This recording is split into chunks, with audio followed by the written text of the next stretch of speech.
Good afternoon, everybody. CA Mangesh Kinnare, Central Council Member. CA Rahul Parikh, Vice Chairman WIRC. CA Pinky Kedia, Treasurer WIRC. CA Piyush Chhajed, Chairman Vikasa WIRC. The architect of this program, CA Ketan Sayya, who structured this entire DTRC, but gave me a topic on penalty, which is a challenging one. And Sanjay Nikam, WIRC member. I may only say that first, Ketan made my job difficult by allotting a topic of penalty. And as soon as one hears the word penalty, one would be disturbed. Second, Piyush added fire to the fuel by saying that make it as easily extractable as a honeybee attracts honey from the flower. So I don't understand how penalty can be extracted from a person peacefully and to his or her satisfaction. The only job chartered accountants can do is not allow the tax officer or tax authority to extract any penalty from the client. So that is the only way. So we will address this topic from that angle. Penalty was there, section 270(11)(c), up to assessment year 2016-17. And we were so much used to it as number of case laws in our favor were available. Then came the new regime, section 270 capital A, which replaced section 270(11)(c) with effect from assessment year 2017-18. And as I understand, the object of the government was to do away with some of the encounters that they face from professionals like us.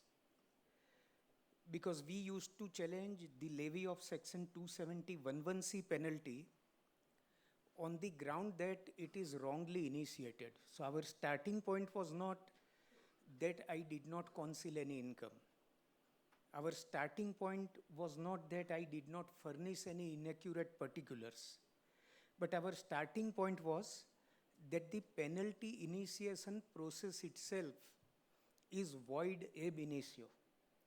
And through various tribunal, High Court and finally Supreme Court decisions, we got several verdicts in our favor. So the tax authorities who percolate this up to the finance ministry, they were very much disturbed with this kind of judgments, and they thought they will design a new section in such a way that taxpayers will not be able to argue that the penalty was not appropriately initiated. Before we start with the basic provisions and I start dealing with the slides, I think let us first discuss whether this objective of the government is really achieved, and then we will start with the penalty provisions. If you look at the structure of this section, the first apparent impression that a person gets is that as soon as there is addition in the declared income of the assessee, the levy of penalty is mandatory. So as soon as the assessed income is higher than the income processed under section 143(1)(a), the apparent impression that this section gives is that the officer is authorized to levy penalty straight away. But penalty is not something which can be levied in this fashion.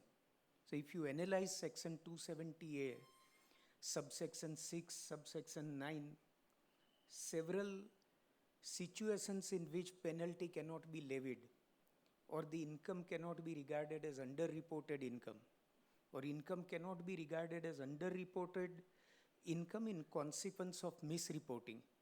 Several such situations are given. Apart from this, apparently the section provides that the AO can initiate penalty proceedings separately. Now let us recall the old provision 270(11)(c), which very specifically provided that the AO has to initiate penalty proceedings in the main order itself, that is the assessment order itself. And if commissioner wants to levy penalty, he has to initiate penalty proceedings in his quantum appellate order itself.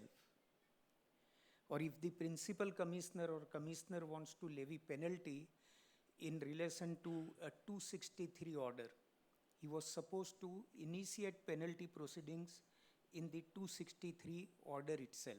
Now this was specifically provided earlier. It is not provided in section 270A.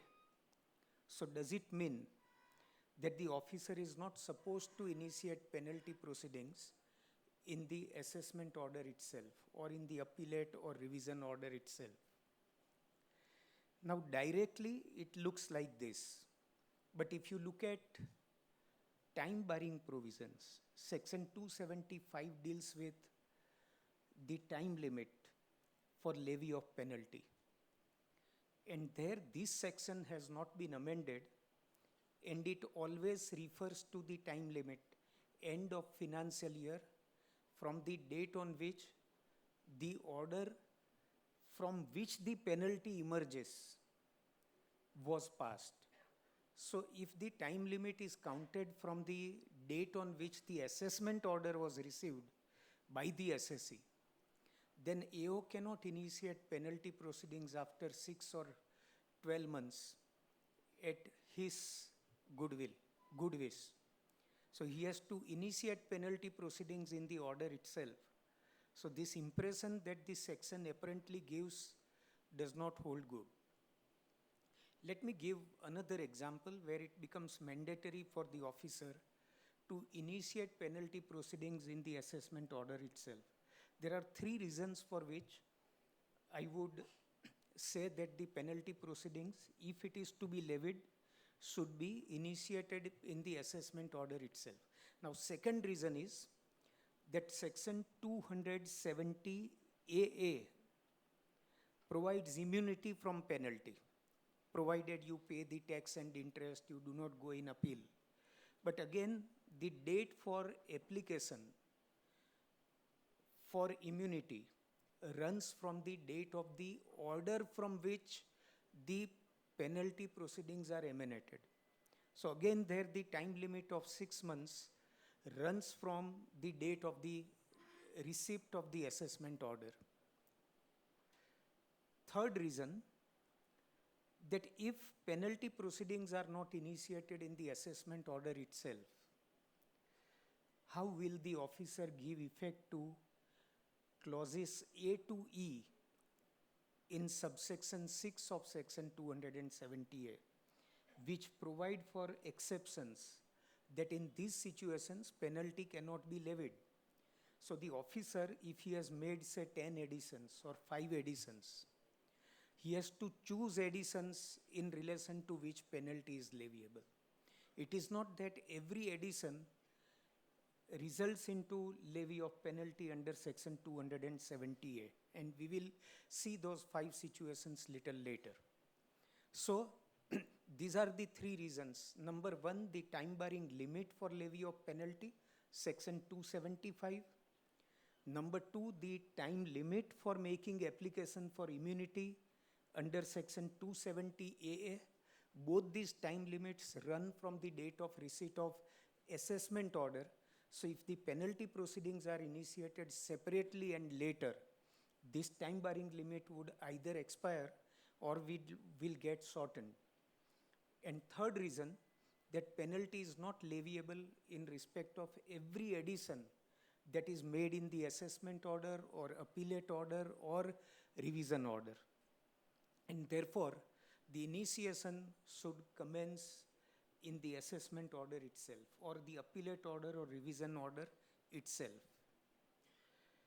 So with this background, let us understand and conclude that the avowed objective with which 270.11c was replaced by 270A is not really achieved. The government will have to face the same encounters, and if the penalty proceedings are not initiated in the order, we will still be able to challenge that the initiation process itself is void ab initio.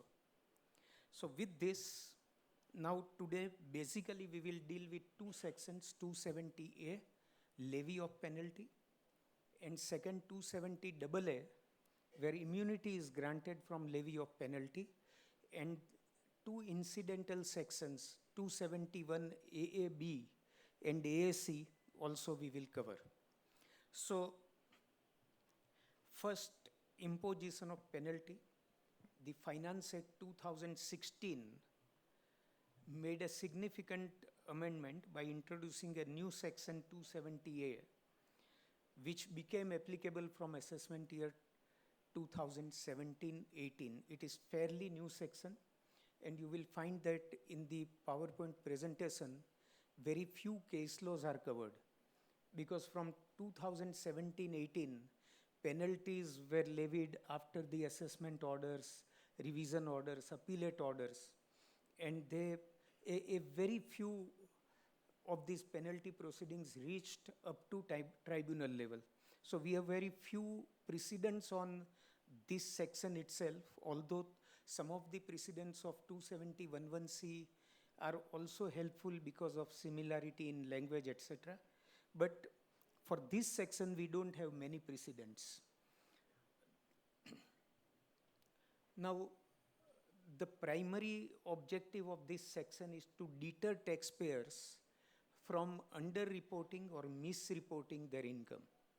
Now, what you can see is the old concept in 270.11c that the SSE has concealed particulars of income, or he has furnished inaccurate particulars of income. This has been replaced by underreporting of income or underreporting of income in consequence of misreporting of income. So this is the replacement. It will make some difference, but largely and broadly the concepts will remain the same. The onus would not shift. So let us see further what provisions are made, where relief is available, and where we should make use of specific provisions very carefully. So first of all, what is underreporting of income? What is misreporting of income? And section 270A, subsection 2 and 3 deal with underreporting. Subsection 9 deals with misreporting. Some 6 cases are given where underreported income will be regarded as misreported income. So first, underreporting of income. It occurs when the assessed income is greater than not the income declared by the SSE, but the income processed under section 143(1)(a). The concept is that if you have declared X income and if there are additions, the additions would be subject to penalty, of course subject to the whole reading of this section. But this section uses the words, the difference between assessed income and processed income. So take an example, in the return I have declared 10 lakhs income. Under section 143(1)(a), intimation was made in which the assessing officer made certain prima facie additions and assessed my income at 12 lakhs. Then my case was picked up for scrutiny, and the past order under section 143(3), where he assessed my income at 15 lakhs. So what is my underreported income? Is it 15 lakhs minus 10 lakhs? Or is it 15 lakhs minus 12 lakhs? So the section says the difference between assessed income and income processed under 143(1)(a) is the underreported income. So in this case, it is only 3 lakhs, not 5 lakhs. And this is a surprise that from assessment year 17-18 up to now, the government has not sought to levy penalty on the prima facie adjustments which are made in the intimation under section 143(1)(a). So let us presume that this was the objective and the government is sticking to this objective. So if there are some additions in the intimation and you are not able to contest or get them reversed, there is nothing to worry on penalty front. The officer will not be able to treat it as underreported income. Then misreporting of income occurs where there is misrepresentation of facts or suppression of facts or 5 other situations which we will see later in subsection 9. We will deal with each situation separately. So if there is misrepresentation or suppression of facts in the return, then only the underreported income will be regarded as underreported income in consequence of misreporting. Then if underreported income is due to any other circumstances other than misreporting, then the penalty will be leviable at the rate of 50% of tax payable. So if the income is only underreported income, the penalty is 50% of the tax on the additions made on the underreported income. But if the income is underreported in consequence of misreporting, then the penalty will be 200% of the tax on the underreported income. So in case of misreporting, the consequence is severe and the penalty will be 200%.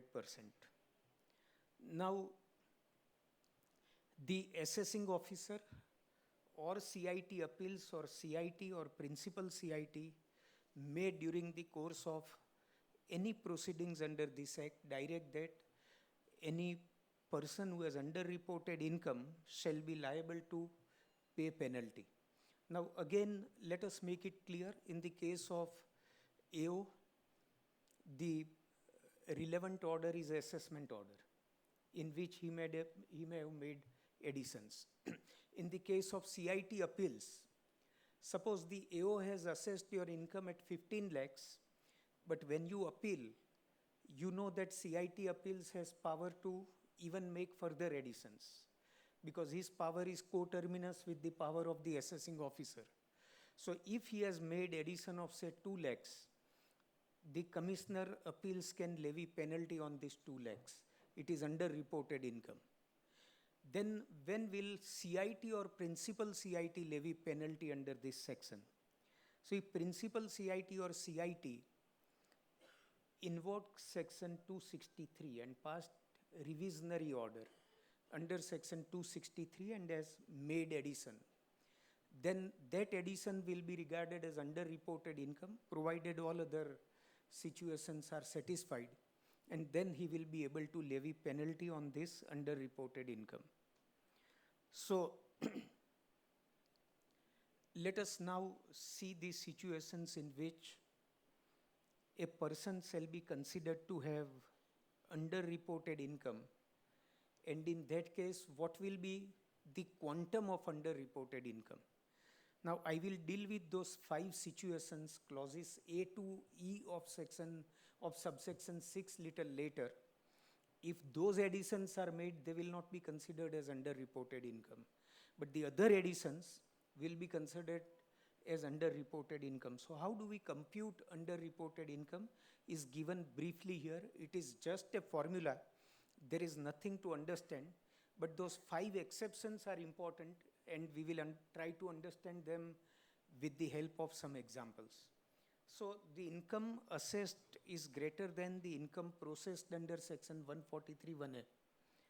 Then it is a case of underreporting, and the quantum will be the difference between the amount of income assessed and the amount of income processed under section 143(1)(a). The difference is underreported income. Let me again repeat, if some of the additions are covered by the exceptions in subsection 6, they will not form part of underreported income. That we will have to argue, or the officer himself may think that this addition is covered by the exceptions and he himself may not regard it as underreported income. Then where no return has been furnished and the income assessed is greater than the maximum amount not chargeable to tax, then the difference between the amount of income assessed and the maximum amount not chargeable to tax, this difference will be regarded as underreported income and there will be penalty on it. Then if the income reassessed, suppose in the past the income was assessed, the case was reopened and there is reassessment of income. So the income reassessed is greater than the income assessed earlier or income reassessed earlier, because you know that reassessment can be done twice or even thrice if it falls within the time limit. So the difference between the income now reassessed and income assessed earlier or reassessed earlier will be regarded as underreported income. And again, the formula is the same, that in the preceding order, find out what is the assessed income, find out what is the reassessed income in this order, the difference is underreported income. Then in the case of a company where deemed total income, which is computed under section 115 JB or 115 JC, in the case of a firm, alternate minimum tax is leviable. Then how do you compute underreported income? So there the underreported income is, see, while computing regular income, he may have made additions, and while computing even book profit, he may have made additions. So both the additions will be considered for the purpose of underreporting, and penalty will be leviable on the total of the two. This A minus B plus C minus D is nothing but regularly computed income by the assessing officer minus regular processed income, and deemed income under 115 JB computed by the officer and deemed income declared by the SSC company. Total of these two is underreported income. Where no return of income has been furnished and the amount of deemed total income assessed as per 115 JB or JC is greater than the maximum amount not chargeable to tax. Now here, maximum amount not chargeable to tax does not mean anything, because in the case of a company or firm, there is no threshold limit. So whatever deemed income is assessed, that will be regarded as underreported income. I will go a little faster on this because this is only pure formula to be applied. Here there is nothing which is controversial or which requires understanding. Formula is clearly given. So we will focus on the exceptions more, because that is the provision which helps us getting rid of penalty. So again, the amount of deemed total income reassessed as per the provisions of section 115 JB or JC. So again, the difference between the amount reassessed and amount assessed earlier, the difference will be underreported income. And the income assessed or reassessed has the effect of reducing the loss or converting such loss into income. So if suppose SSC declared 10 lakhs of loss, and on assessment or reassessment, the loss assessed is 5 lakhs. This difference of 5 lakhs will be deemed to be the underreported income on which tax will be calculated and penalty will be leviable. Now this provision is exactly similar to what prevailed under 270(11)(c). So we are aware that if you declare higher loss and assessed loss is lesser, it is not covered by the exceptions in subsection 6. The difference between returned loss and assessed loss will be regarded as underreported income and penalty will be leviable on that. Then tax payable in respect of underreported income. So again, I'm not going to spend more time on this example. Suppose there was an addition of 8 lakhs in the case of an individual, and 2.5 lakhs is the threshold limit, and the computed income is 10.5 lakhs. The underreported income will be the additions made plus the threshold limit, because up to threshold limit the tax is either 0 or after that there are slabs. So this is not new. You take the total income computed, compute tax on it, take the total income declared or processed under 143(1)(a), compute tax on this, on that income. The difference between the two will be the tax payable. So it is simple calculation. There is nothing worth understanding in this. In situations where the total income determined under 143(1)(a) or assessed, reassessed or computed in a preceding order results in a loss, the amount of tax calculated on the underreported income is as if it were the total income. That is what we discussed, that finally the assessed loss gets reduced as compared to declared loss. The difference will be regarded as underreported income. Tax will be calculated on that, and penalty will be either 50% or 200%, depending on whether it is treated as underreported income or underreporting in consequence of misreporting. Then in a different scenario, the underreported income is computed according to this formula. So X represents the amount of tax calculated on the underreported income increased by total income determined under 143(1)(a).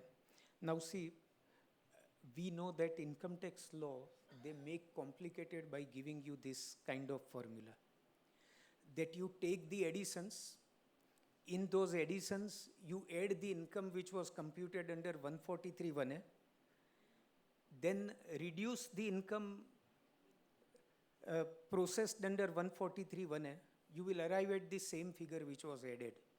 So instead of directly saying in the rule, they make the formula in such a way that you have to read it 2 times or 3 times. But if you only apply your logic, take assessed income, reduced processed income, the difference between the two is underreported income, and simply calculate tax on it. So that is the simple formula. Let us omit this part. I think from here these provisions are important and relevant for us, because our objective would always be to see that either no penalty is levied or penalty is levied on the minimum of the additions made. Additions made may be 50 lakhs, but our attempt should be to bring it to 10 lakhs, 5 lakhs, whatever amount, making full use of subsection 6 of section 270A. So first, let me deal with ghost provision, ghost penalty, which was there in section 270(11)(c) also, and which has been incorporated in section 270A also. Subsection 4 and subsection 5 deal with this. Now, what do these subsections provide? Take an example. Your assessment is going on for assessment year, say 21-22.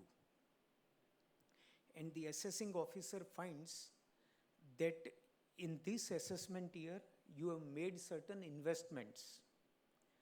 So he asks you to explain the source of income, source of this investment. You are unable to link it with current year's income.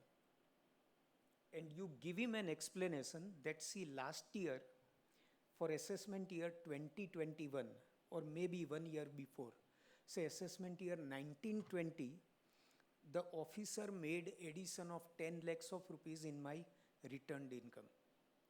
Now this addition of 10 lakhs was my income which I have invested in the current year in certain debentures, shares or wherever.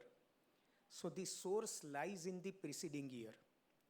Now these subsections provide that in that preceding year, if addition was made, but no penalty was levied under this section, then now, because you have explained the source as the source of the preceding year's addition, in the preceding year, penalty will be leviable.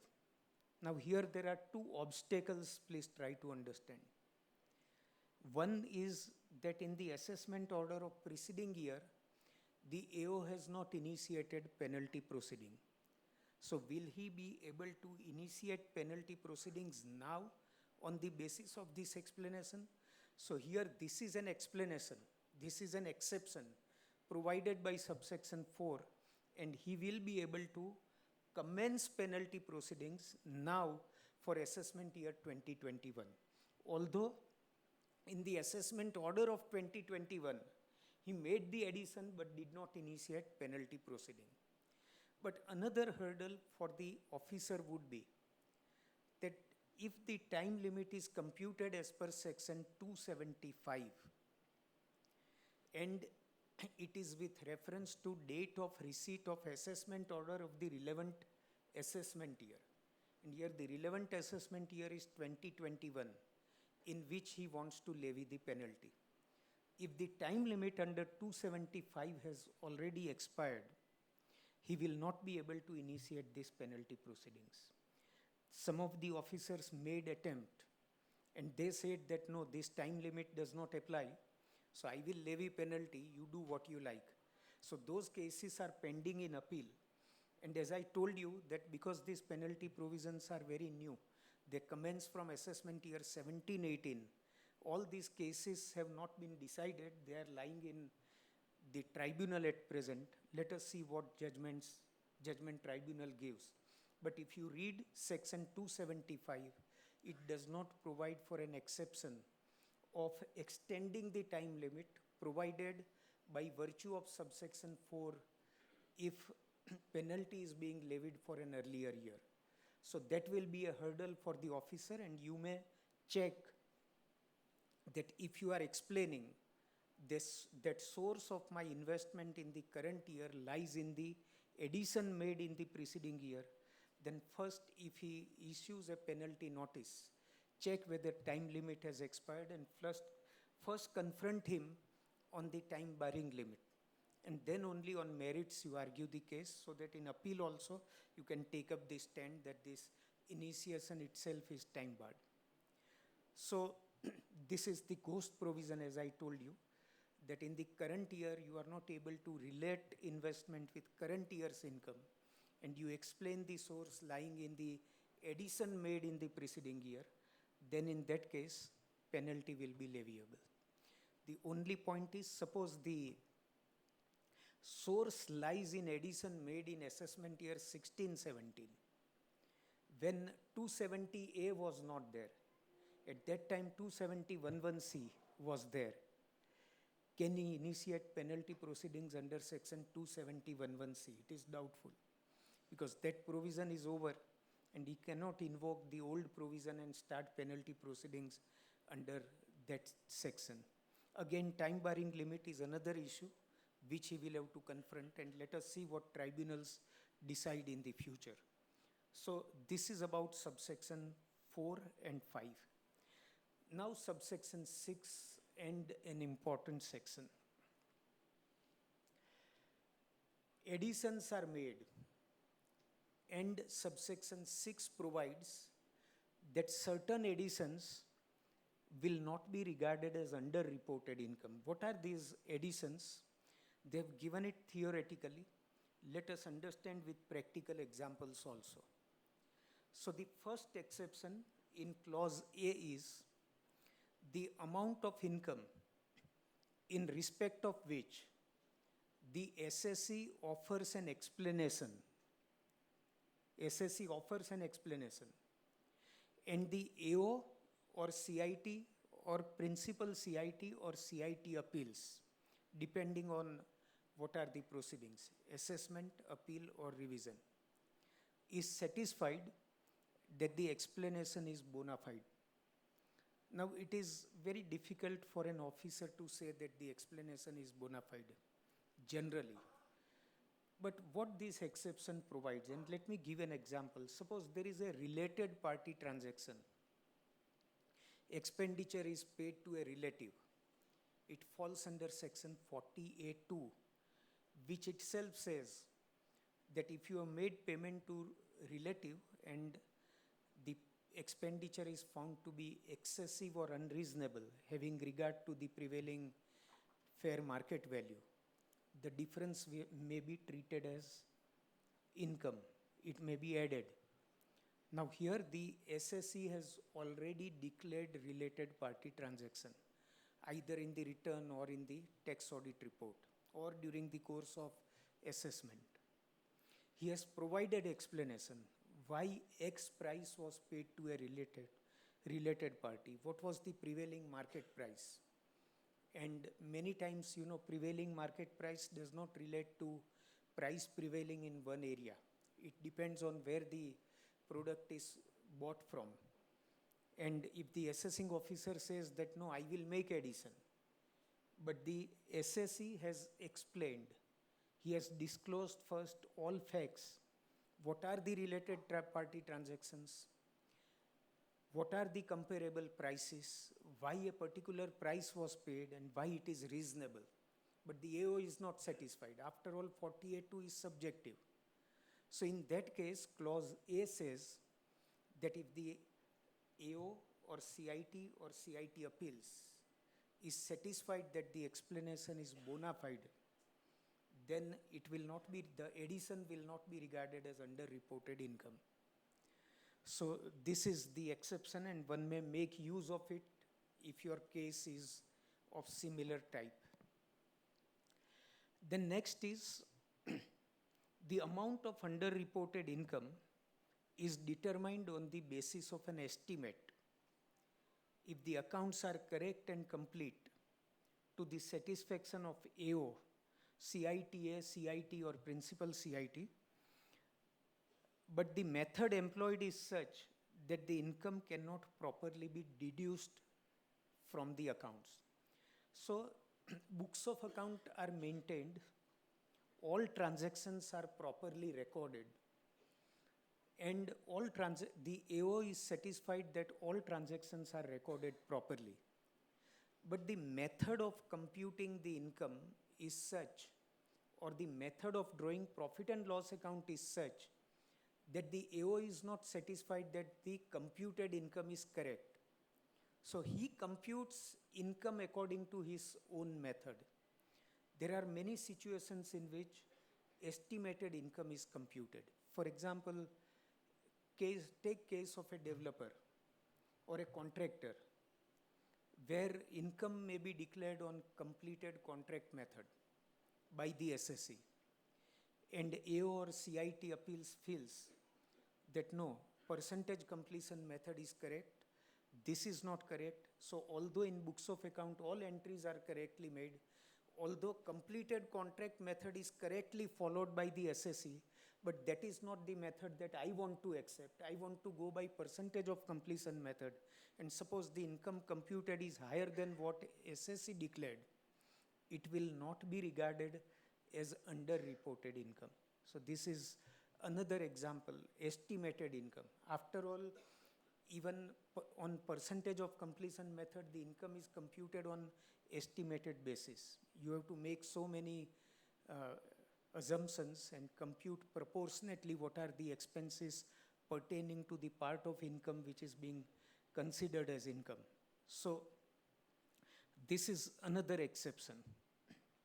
Next exception is the amount of underreported income is determined on the basis of an estimate if the SSE has on his own estimated a lower amount of addition or disallowance on the same issue and has included such amount in the computation of income and has disclosed all facts. Now take very simple example. Whenever there is scrutiny assessment, attempt is made to find out whether from expenses like motor car expenses or conveyance expenses any expenses are of personal nature. And even in tax audit report with the auditor, the SSE agrees that, okay, out of motor car expenses, consider 25% as personal. And even tax auditor reports accordingly and gives a note. Now, when scrutiny happens, the officer would always try to estimate higher amount. So he says, no, according to me, 50% is personal expenditure out of motor car expenses. So he makes addition. Total motor car expenditure was 10 lakhs. SSE added 2.5 lakhs. AO added 5 lakhs. So there is an addition of further 2.5 lakhs. Now the clause provides that if the SSE himself declared on estimated basis an addition to the income, and AO has further added, but all facts were disclosed to the officer, then this addition will not be considered to be underreported income. So the apparent impression at first blush that one gets, that the moment there is addition, the addition is underreported income is not correct. All 6 exceptions are very important. One can make full use of it in arguing that your additions are not eligible for being treated as underreported income. Let us go to the next one. 4th, the amount of underreported income is represented by any transfer pricing addition made in conformity with the arm's length price determined by the transfer pricing officer, TPO, where the SSE had maintained information and documents as prescribed under section 92D, declared the international transaction under chapter 10, and disclosed all material facts relating to the transaction. So SSE declared that transaction as international transaction, computed arm's length price himself, arrived at transfer pricing addition and made it in the computation of income. But the transfer pricing officer has applied a different method.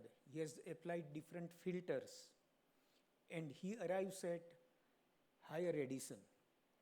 The addition made by TPO will not be regarded as underreported income, because again, here good room is given and very clear provision is made that after all, transfer pricing provisions are subjective.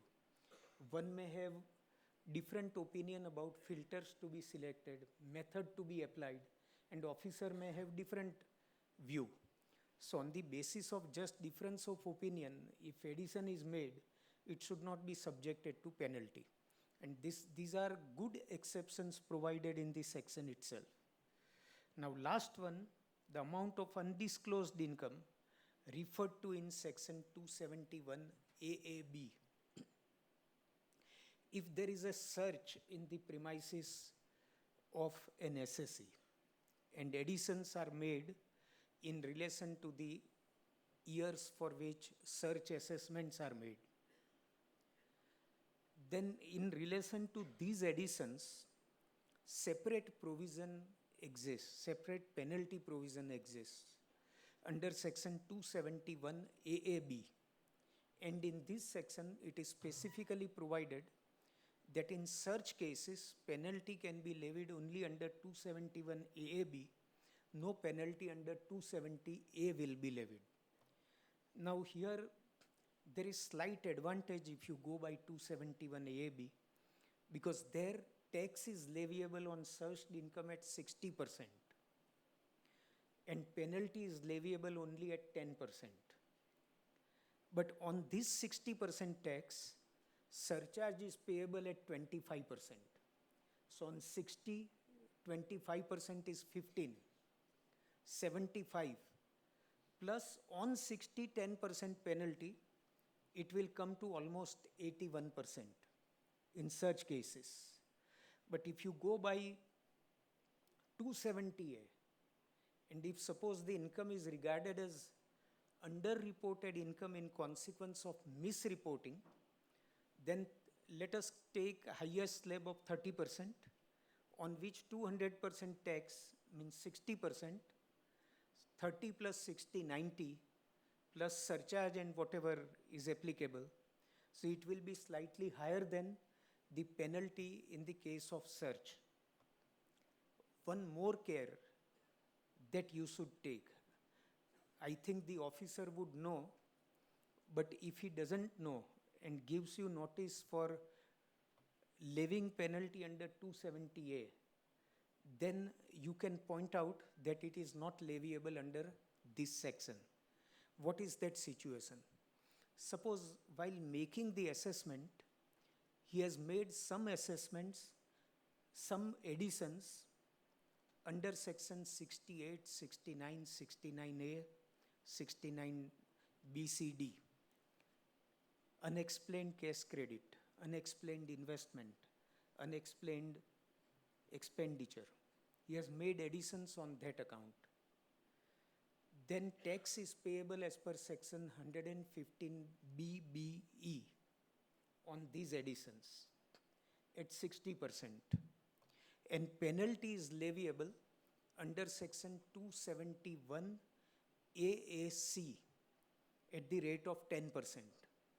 Now again in this case, surcharge is 25%. So on say unexplained cash credit addition, 60% tax, 25% that is 15 rupees surcharge, 60 plus 15, 75, and 10% penalty on tax that is 6 will come again to 81.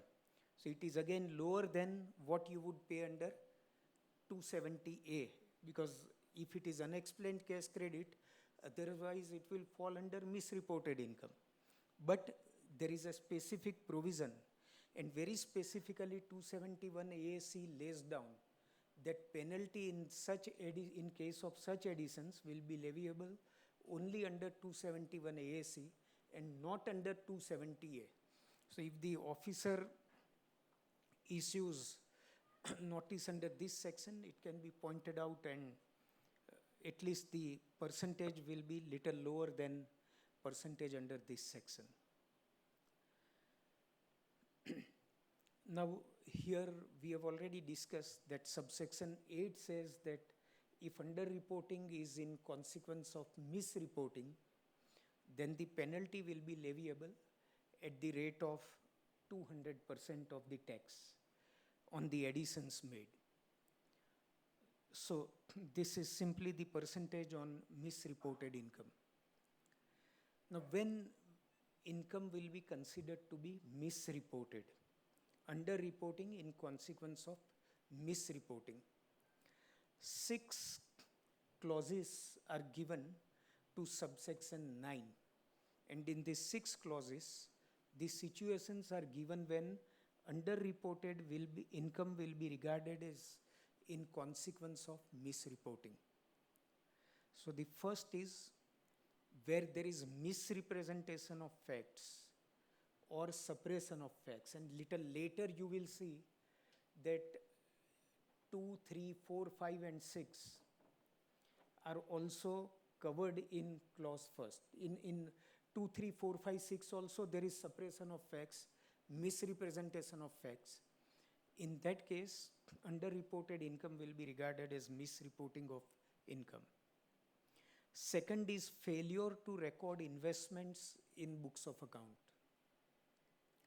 Investments are found, but they are not recorded in books of account. I am coming to discussion on all these clauses little later. There is some ray of hope for avoiding penalty even in such cases. So let us see where there will not be any penalty. Next is claim of expenditure not substantiated by any evidence.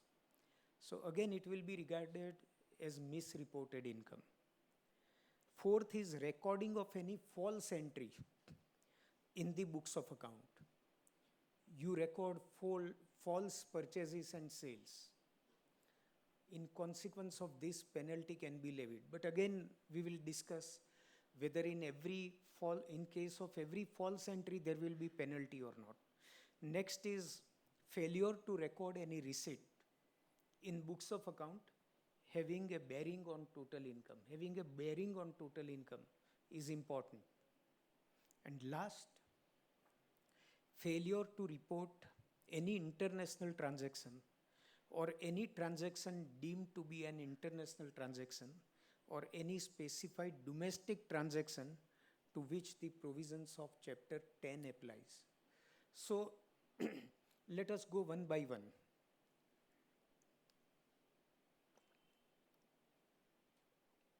Where addition is made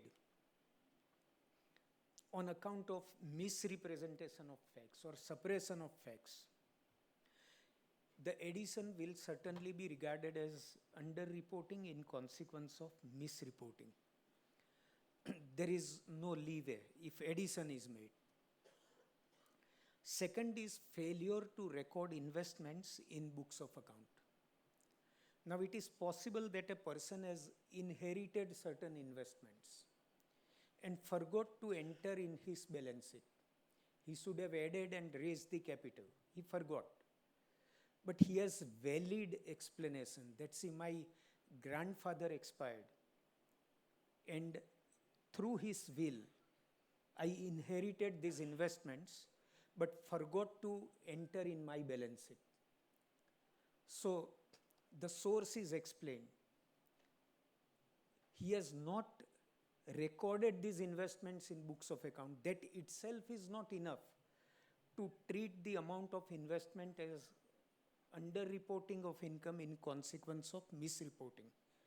It may not be even underreporting of income. If you have explained the source and it is not your income, out of your income, no addition can be made. And if no addition can be made, no penalty for misreporting.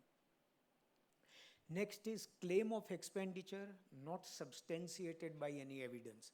I think here, if expenditure is of revenue nature and it is not substantiated by any evidence, addition is made, penalty will follow.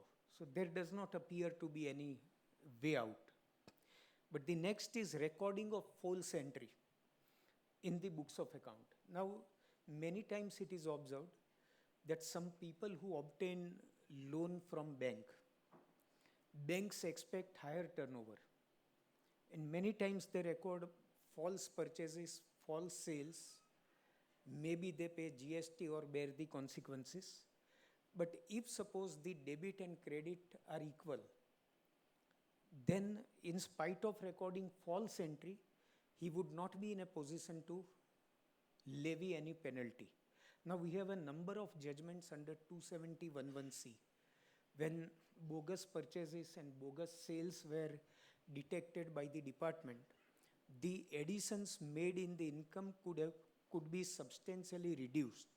Particularly, there was netting off, there was explanation that there is no impact on income.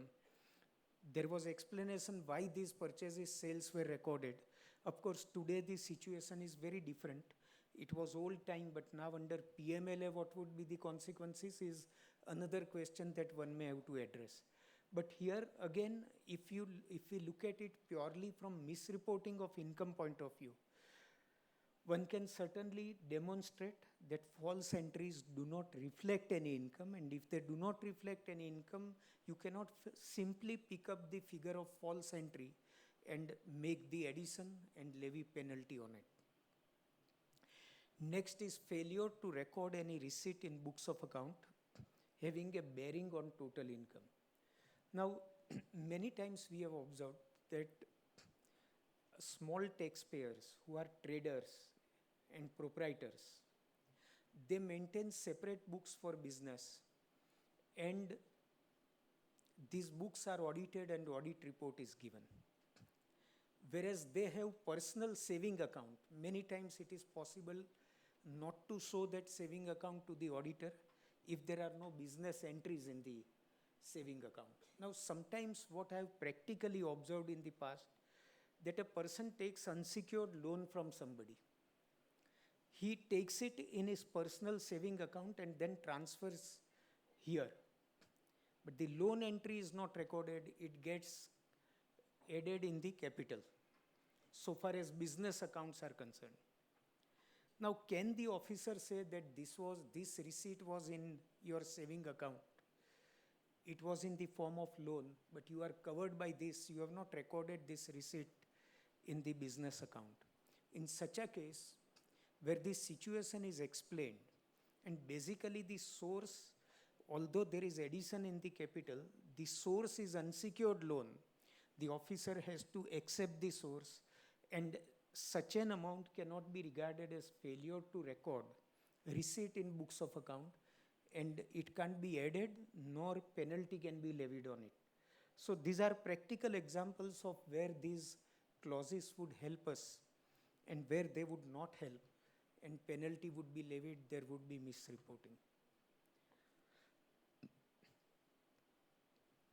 We have started little late, time would be less, but I will cover immunity first. Then if time permits, we will cover certain other aspects which are important. Now,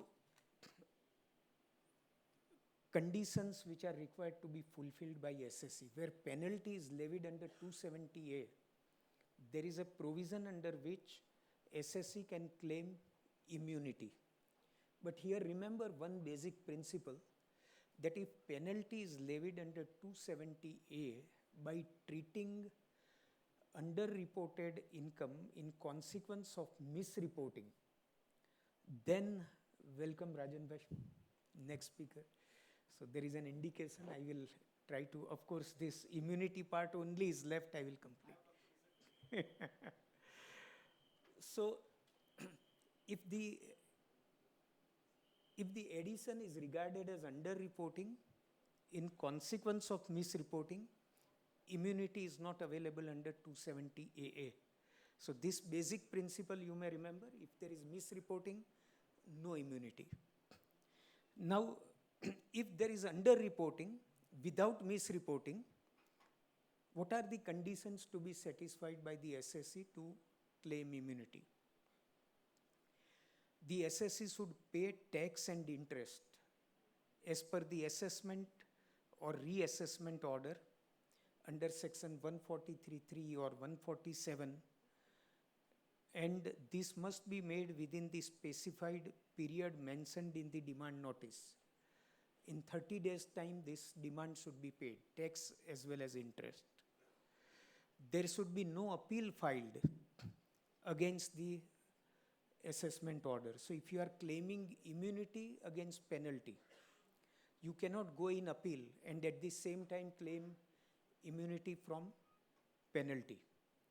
If you are going in appeal, depend on quantum appeal, wait till that, and you can ask the officer to keep penalty proceedings in abeyance. Then application under this section should be submitted within 1 month from the end of the month in which the order under 143(3) or 147 is received, adhering to the prescribed form and procedure. Now, again, what we discussed in the beginning, the time limit commences for applying for immunity from the date of receipt of the assessment order.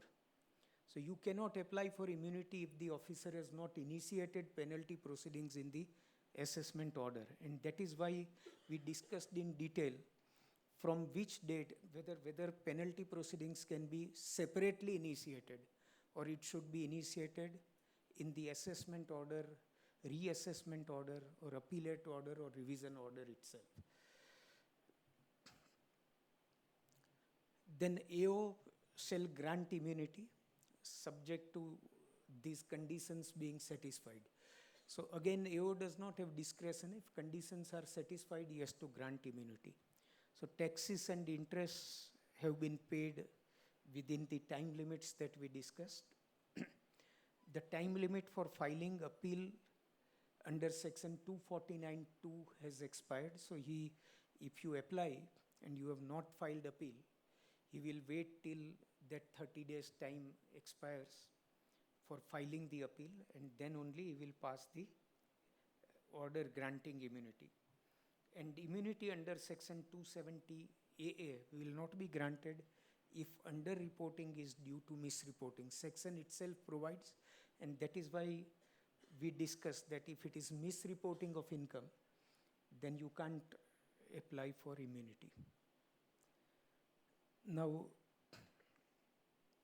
some points relating to 270 AA, which are important. The AO must issue an order either accepting or rejecting the application within 1 month from the end of the month in which application is received.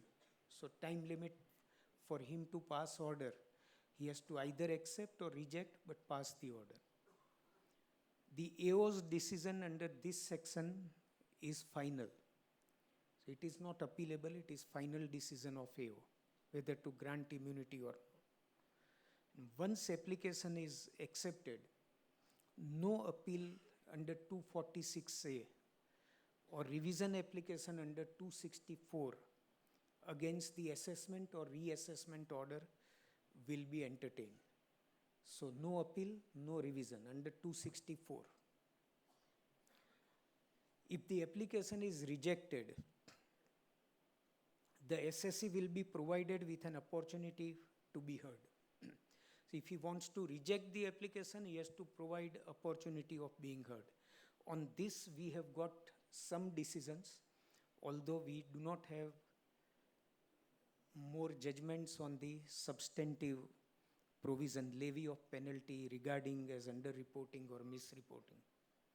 And additionally, the assessee retains the right to file an appeal against the assessment order if the application is rejected.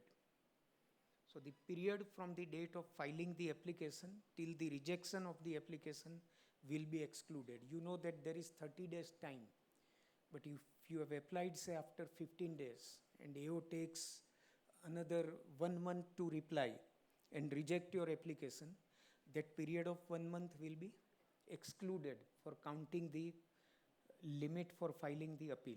So you will get another 15 days to file the appeal.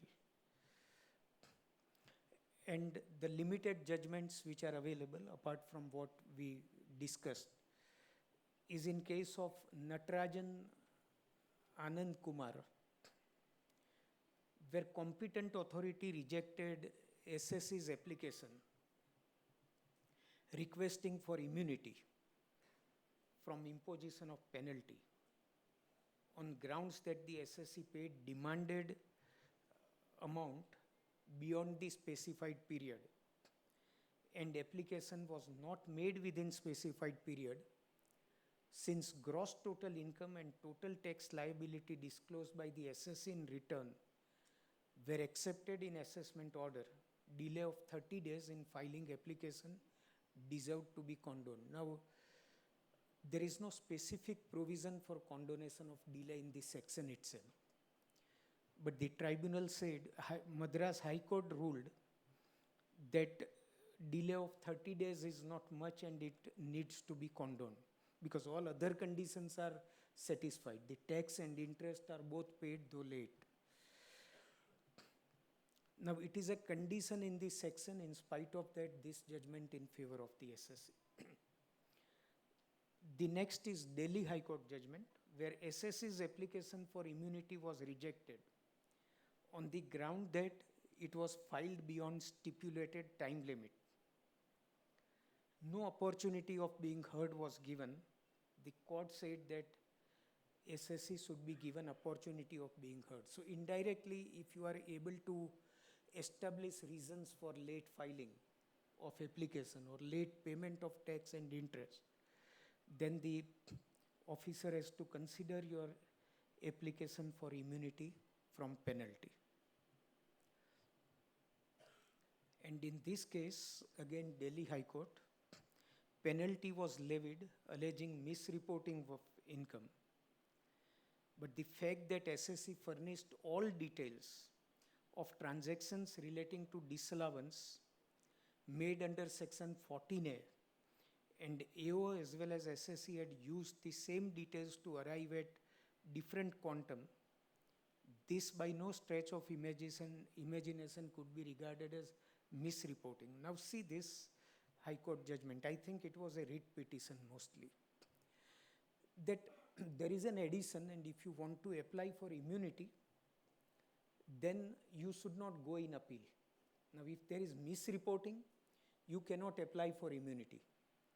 So here SSC did not go in appeal, but he argued in the immunity application that although you have treated this as misreporting, it is simply underreporting, it is not misreporting, because the addition is made under section 14A, and we saw with example that where addition is made on estimates or following rules, computation of SSC and computation of AO could be different.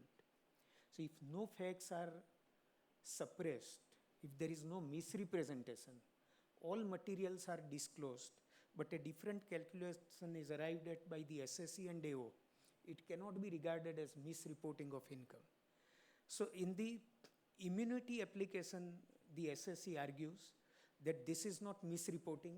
The application is rejected on the ground that this is misreporting of income, and High Court entertains the SSC and says that this is 14A disallowance.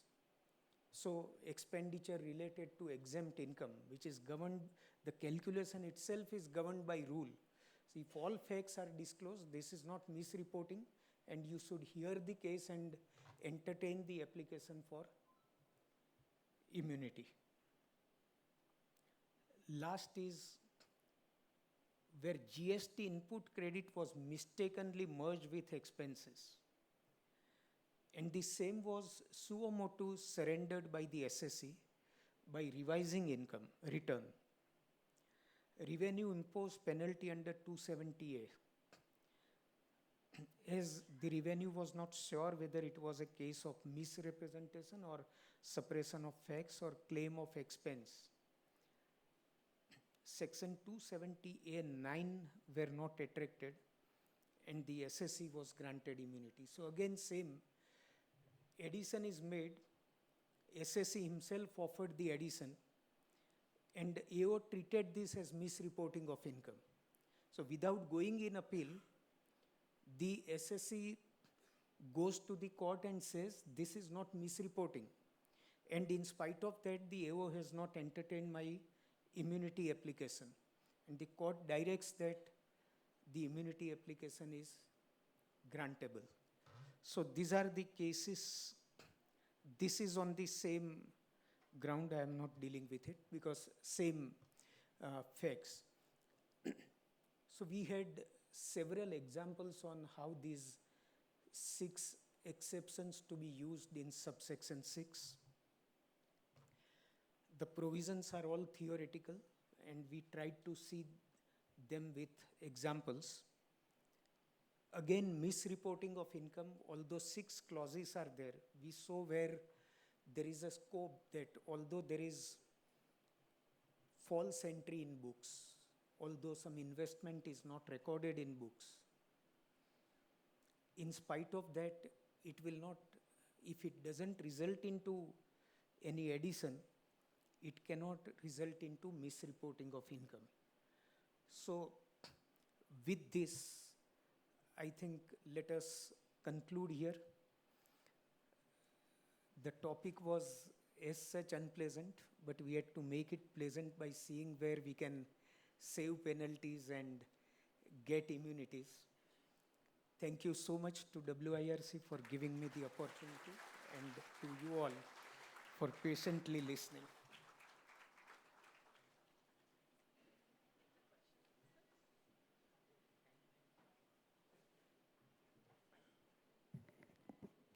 So, anyone wants to ask the question? Yeah, please.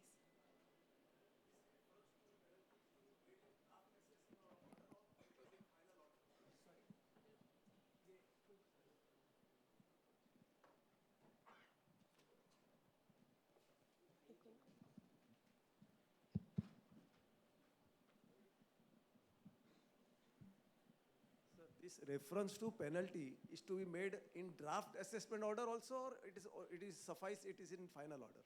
In final order, it should be there. Okay. In draft, it need, because you are getting separate opportunity of contesting. So even if it is there, unless Rajan Bhai has different opinion. Thanks. Because now we have expert here, I can have recourse to his experience, knowledge, and wisdom. Sir, regarding this immunity application, the assessment is under faceless. AO has passed the order under faceless. Now we have made an immunity application. And this application has been filed with the jurisdictional assessing officer as well. But now he is saying the assessment order is passed by the faceless assessing officer, so he is not ready to give the immunity. I think this jurisdiction aspect, because practically I don't really apply. I think with the jurisdictional officer himself, you have to file the application, because in faceless, it is a unit temporarily there to make the assessment. I think your immunity application, your jurisdictional officer only should entertain. But he is not Probably entertaining. you He may said approach higher authority and find solution to this. so he is saying the person who has passed the order, basically the faceless, only can they pass the immunity order. That is why I think you should approach even commissioner, additional commissioner, and seek direction from him to the officer.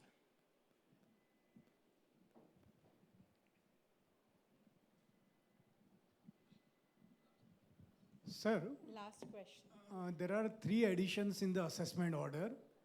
One addition is a genuine addition under reporting, and 2 additions are actually mistakes apparent from record, for which the rectification application is filed. Now, while claiming the immunity under section 270 AA, AO is rejecting the application on the ground that full tax is not paid. Now, on the points which are subject to mistake apparent from record, there is no need to pay the tax on that. So whether in such cases the rejection is proper?